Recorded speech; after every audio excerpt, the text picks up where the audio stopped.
من وقت همون دوره پیش بود همون وقت ریواز کردیم موزی ریواز نکردیم که 6-7 سال شد ریواز نکردیم وایرانگری بود همون تاجیکستان چه نابود بود همونجا مجبور شدیم بس کردیم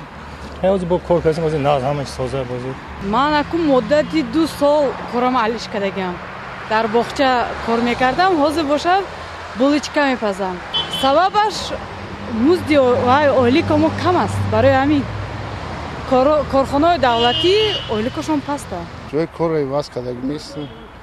از سالی که همی دانشگاه تمام کردیم کار میکنیم ساحه تیپ در کار میکنیم در قرقانتپه زندگی میکردم 3 سال در اونجا کار کردم اینجا اومدم مجبور شدم ریواز کنم А как не менять работу? Лучше частникам работать, чем на государство, я так понимаю.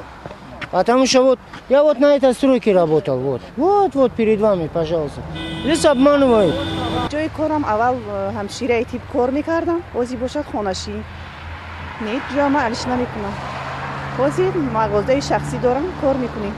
ما کار ماینه ای سال 97 وزا ایواز نکرده استم ما رکلام برنی دا کار میکنم جای دیگر نمیخوام من کار خودم رو دوست میدارم معاشم نقص شرایط کارم نقص وزیرش و برای جای دیگر گذاشتن فکر نکردم Я не меняю свою работу, так как я очень люблю свою работу. هر یک کس وابسته به خودش اگر که حرکت کند کارش به فقط میکند اساس حرکت میکند که راضی شود یکی یک روز کار کرد پای روز گفت که اینجا گرند من دیگه جارم با این هم هیچ وقت کار فوندام نمیتونم Да, я вообще на одном месте работаю уже 30 лет.